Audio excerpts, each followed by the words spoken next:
story, the fantastically true story of Herbert A. Philbrick, who for 9 frightening years did lead 3 lives. Average citizen, high-level member of the Communist Party, and counter-spy for the Federal Bureau of Investigation. For obvious reasons, the names, dates, and places have been changed, but the story is based on fact. The secret communist printing press is a loaded gun aimed at your liberty, your family, and everything you stand for. This is the story of one such secret printing press.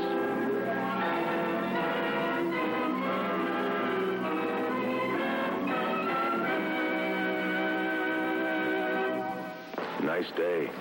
Should be out playing golf, if you could enjoy that luxury. But you can't. You belong back at your office catching up with your work. But you can't enjoy that luxury either.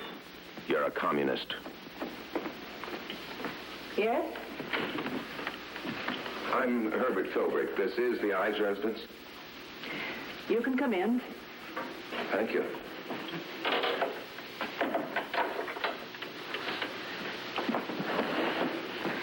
No, not there. Over there. Sorry.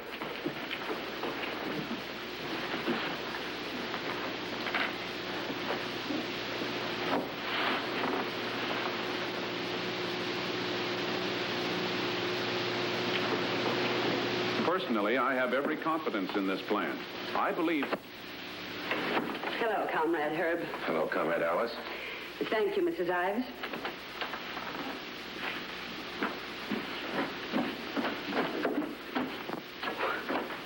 What's bothering her? I don't know. I guess she just doesn't like people. Yes, I know. Do you have a cigarette? Yes. I wish I could get you in there, Herb. Let you meet our visitor. Take your orders personally from him. I know it would be a big thrill for you. However, his schedule won't permit it. You mean our leader is here in this house? No, but someone very close to him. That's why we're meeting in this house. Just a little added precaution in the interest of keeping the FBI guessing. And you say he brought an assignment from the Central Committee for me? For you, Herb, and less directly for every other communist in this area. The big day is rushing toward us, comrade. We must be ready for it. This is Alice Nixon, Comrade Alice, party secretary, product of an exclusive finishing school, a leading university, and the Communist Party. And now you can understand why we must be ready. And my assignment is somehow concerned with our being ready. Vitally concerned. You will be acting as special courier throughout this area. Come over here, Herb, and I'll brief you on the message you'll be taking out to the cell. This is the first and most important step in moving the party underground. All cells are to disband. The members will be reassigned to new units consisting of 3 persons. To the individual, he and the other members of the unit compose the whole of the communist movement. With the exception of the unit leader, the individual knows no one and contacts no one in the Communist Party outside his unit.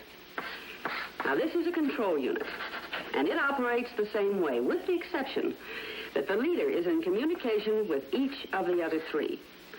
All communication between members must, and I repeat, must, be through these channels. That is the foundation of the Communist Party underground. I think I get the point. In case any given unit is knocked out, the loss to the party is only 3 members. Correct. And yet we can move in unison through contact of the unit leaders. Are there any questions, Herb? Yeah, just one. When do I put this show on the road? We'll get back to you on that as soon as we make the shift efficiently. In the meantime, here's a small matter you can handle for us. Your instructions are inside. Goodbye, Herb. Goodbye. Goodbye, Herb. Oh. The simple reorganization of the party. A substitution of terms, unit for cell. Philbrick. Nothing is ever simple about international conspiracy. Somewhere in the world, a time is set. Maybe Asia, maybe Europe, maybe right here. The Kremlin will give an order, and the slaves will march over a border, bomb a city. Some incident the United States isn't going to like. So their first move is to protect the 5th column they've set up here. Wait a minute. That small matter I'm supposed to take care of for the party.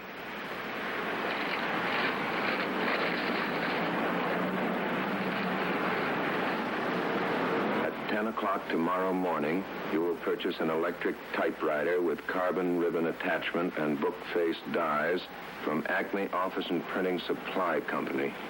Deliver same personally to 1608 Hempstead Street. Electric typewriter, carbon ribbon, book-face type. You're an advertising man, Philbrick. Add it up. Someone is going into business, making plates for an offset press.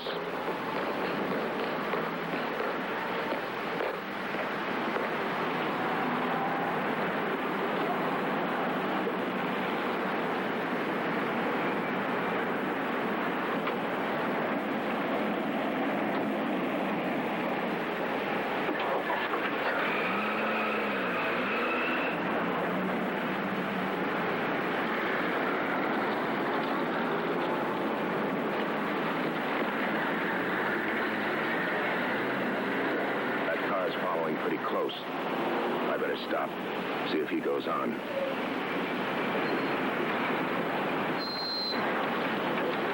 Anyone we know, Philbrick? Yes, Philbrick, someone we know. Special Agent Nedler, Federal Bureau of Investigation. Come on, let's go.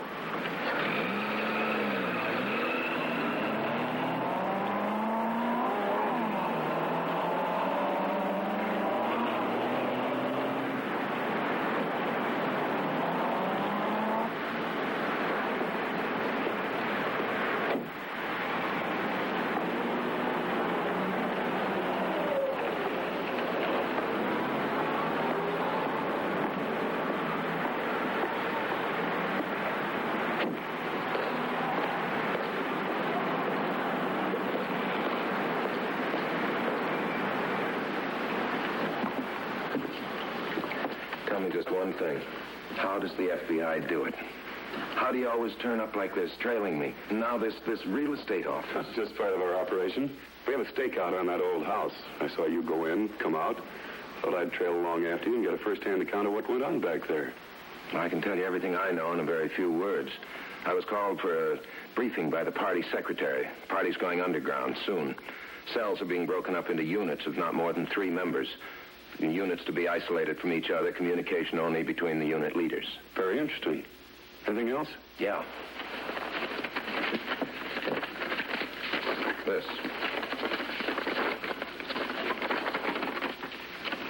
What do you make of it? All part of the same picture, Herb. The big communists are looking ahead to the day when they won't be able to publish magazines and newspapers out in the open. They're smart enough to realize that without printing presses, the effectiveness of their underground organization is practically zero. They're only as strong as their communication setup. And you read this the same way I do. This electric typewriter is tagged for an offset printing operation. I'd only add one word, secret printing operation. Otherwise, they'd have one of their regular printers make the purchase. We'll have a man watching that Hempstead Street address. You think that could be the address where this secret press is being assembled? It's not secret if you're delivering a piece of equipment there. It's more likely only a blind address where other comrades will take odds and ends that will find their way to a hidden print plant. Then I'll purchase this electric typewriter as per instruction at 10 o'clock tomorrow morning, huh? Right.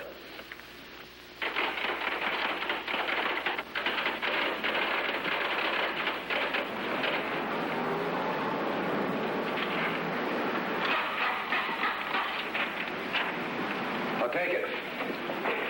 My car's outside. Could you help me put it in the back?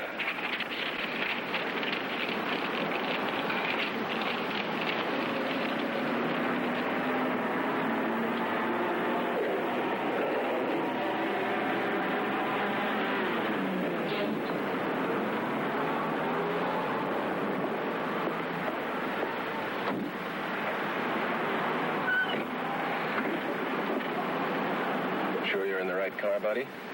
Your name, Herb? That's right. I'm in the right car. Just drive it where I tell you. And relax, comrade. This isn't a stick-up.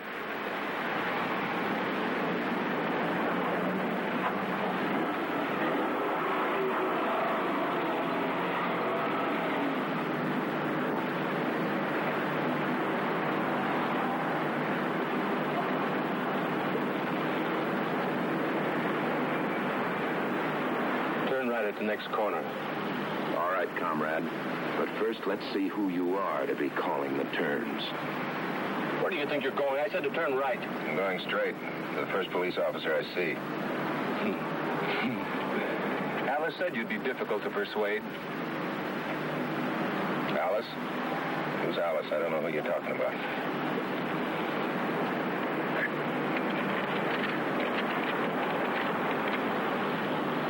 Herb, follow instructions of bearer, Alice.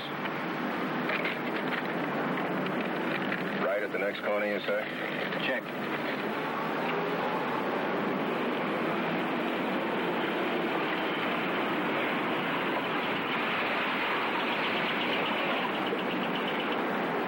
This is it? Yeah, the end of the line for you, Herb. What do you mean? This is as far as you go. I take over now. Just slide out. Oh, wait a minute. This is my car. You'll get it back, comrade, when we're through with it. That's real neighborly of you, neighbor. I'll tell Alice you said so.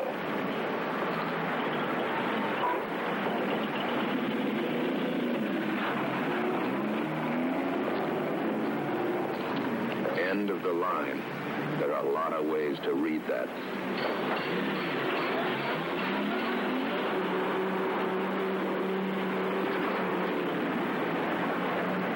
Yes, and that's one way, Philbrick. How's your arithmetic, Philbrick? How long does it take you to add 2 and 2? You front for the party's secret press to buy an electric typewriter. Then you're set up for a fatal accident in an alley. A horse player would say you were the second leg of the daily double. And the comrades lost in a photo finish. Let's see what the comrades say.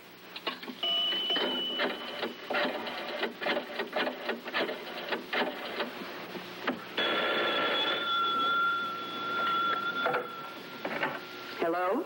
Alice, Herb, I got your note. The man took my car.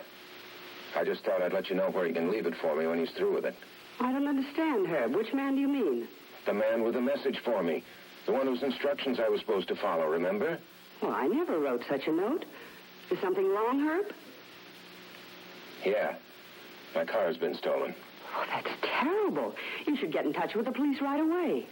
Thanks. I think I will. The comrades want the police to know that electric typewriter was stolen. That was the idea from the beginning. They want the theft to be a matter of official record. All right, Philbrick. Chalk up an hour and a half spent at the police station. They know all about your stolen car, just the way the communists planned it. Call your office. It's been quite a while.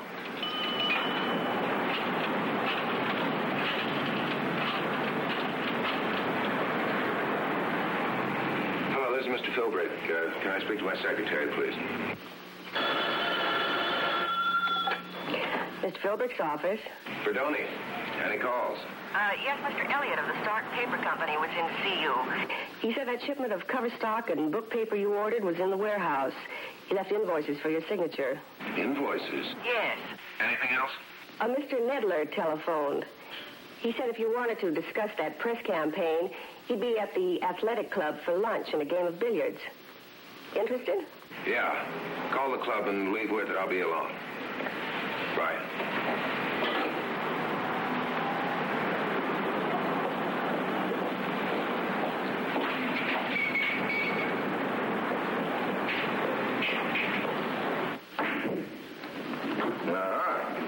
Practicing up on me, huh? Hi, Herb. Glad you can make it. Hi. Grab yourself cute. Yeah. I'm sorry about that bum steer I gave you on where that electric typewriter was to be delivered. Oh? By this time I should expect a joker in the deck when the commies are dealing, but this deck had 2 jokers in it. I just learned they'd ordered a shipment of paper stock in my name. No fooling.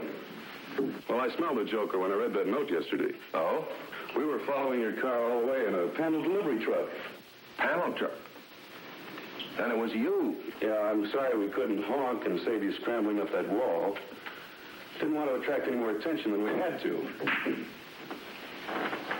Then you saw where my friend delivered the electric typewriter. Yeah, a small print shop on the east side of town. From the looks of the place, they're operating with salvage from Ben Franklin's original shop. That wouldn't be Anderson's press, would it? Yeah, you know the place? One of my party duties. As an advertising man, I'm supposed to spread my printing around among the faithful. Well, he now owns a nice, shiny new electric typewriter. Well, of course, he's keeping it out of sight.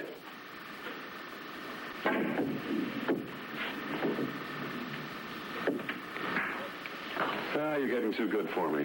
How about a break? You know, I'm still convinced that electric typewriter is slated to turn out plates for some secret commie offset printing plant. But what's Anderson doing with it? He can't do work like that with that pile of junk he's operating. Wait a minute, I got an idea. When I tried out that electric typewriter, I got a sample of its work. Now, suppose I take a job of printing around to Anderson. Something some client of mine wants in the offset process. And? Well, if there's enough money in it for him, he might be tempted to use the machine. It's worth a try.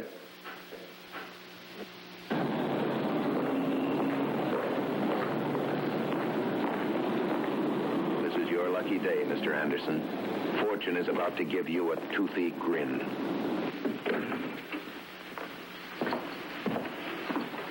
Hello, Mr. Anderson. Oh. Well, it's been a long time, hasn't it? Yes, it has been a long time. Well, I'll tell you, I've got a job here that'll make up for it, if you can handle it. It's a pretty nice color. Yeah, that's fine. This large? Yeah. Sure, Mr. Anderson. You can subcontract the offset work, and with this junk heap you call a press here, turn out the rest of the job yourself. Or maybe you could take a chance, just a very small chance, and do the whole job yourself and make a killing. How about it, Mr. Anderson? Are you interested? Yes, I can take care of it. All right, fine. When can I have the proof on it? Well, tomorrow evening. Oh, that's good.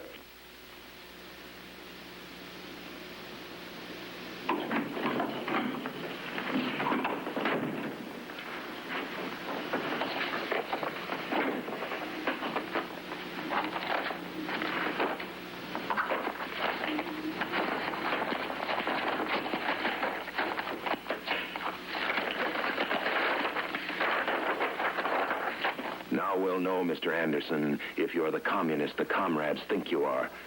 Or are you a printer, and a hungry one at that?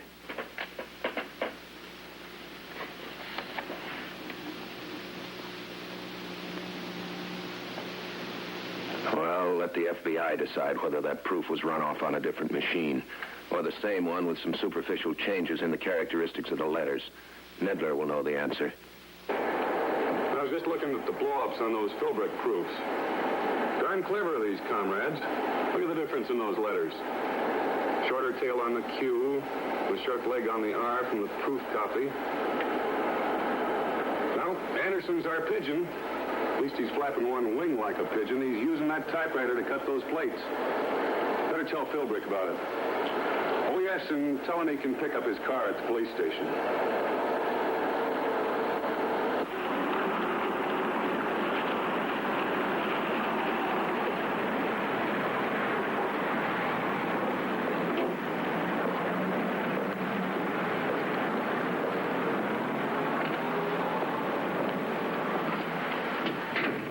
Mr. Anderson, I just dropped by to tell you to go ahead with that job. When can I have it? Oh, tomorrow evening. Hey, that's real service. And I meant to tell you, the proofs looked wonderful. Who does your offset work for you? It's the best I've seen. I do my own work. You kidding me, comrade? You couldn't do work like that with the printing setup you've got here? Latch that front door, will you? Okay.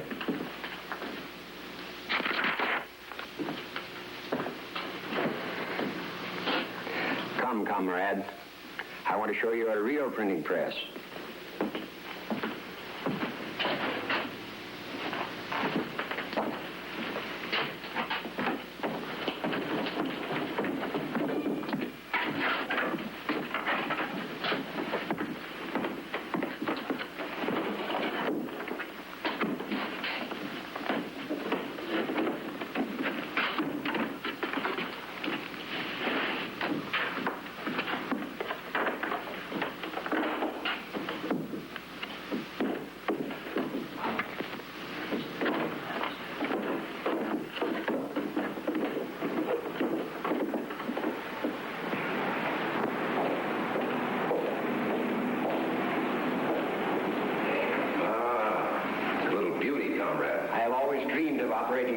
plant is this, turning out the best work in the city in the fastest time.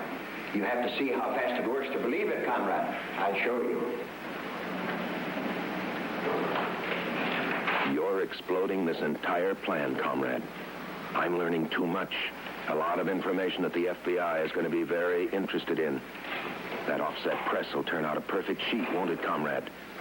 And I wonder who supplied this camera to make your multilith printing process so perfect and complete.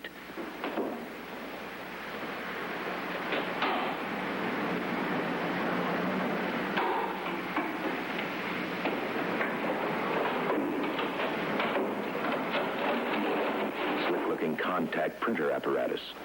Which commie supplied it, while Comrade Herb was getting the electric typewriter. Your camera equipment does a good job of photography on this operation, but I'm taking some pictures too, Comrade Anderson. Mental pictures for the FBI. Efficient, isn't it? Each detail important, expert at work. The care you take with the offset plate.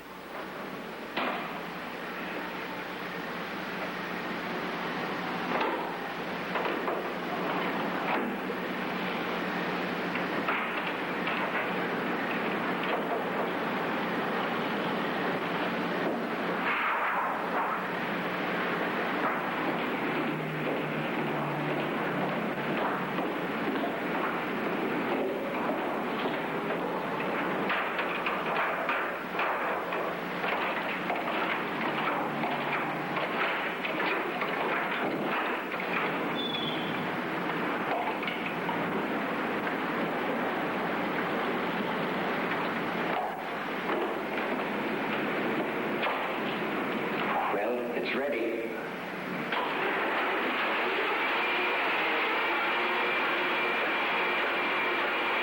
Yeah, it's a beautiful setup.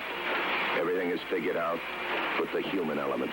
The dynamite under every effort to enslave man's mind. A little printer falls in love with a piece of machinery and is compelled to show it off.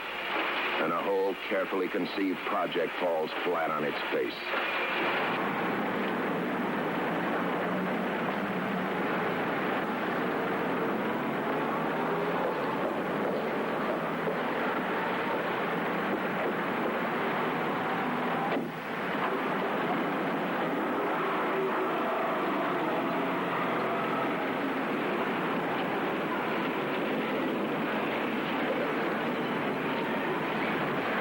Interested in you, Philbrick, for a change. Good. Chief Justice Holmes said freedom of speech wasn't the license for a man to cry fire in a crowded theater. And freedom of the press was never meant to license this sort of poison. Press room that turned this out, hidden in basement of shop south of Anderson's.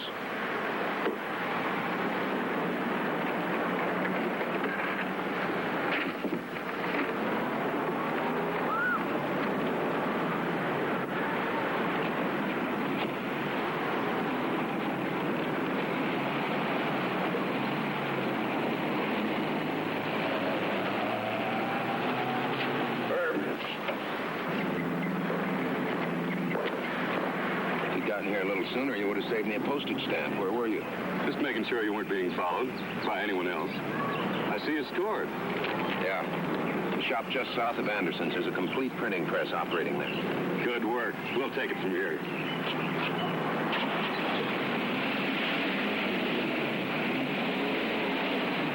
That's right. They'll take it from here. Now they understand how it's done. They've got the pattern, and you gave it to them, Comrade Anderson. It's the end of the line for you and for your printing press.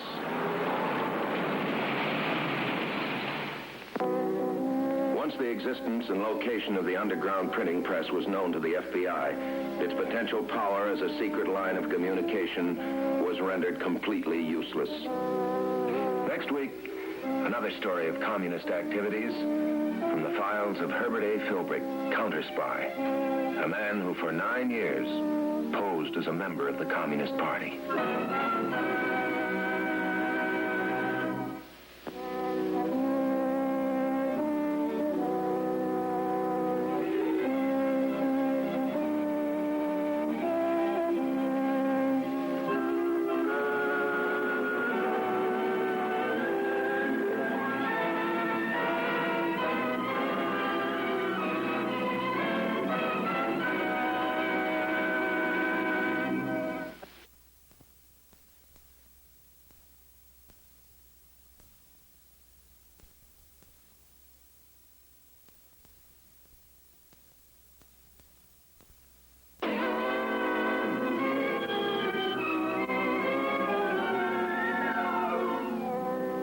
is the story, the fantastically true story of Herbert A. Philbrick, who for 9 frightening years did lead 3 lives. Average citizen, high-level member of the Communist Party, and counter-spy for the Federal Bureau of Investigation. For obvious reasons, the names, dates, and places have been changed, but the story is based on fact. Communist espionage activities never cease.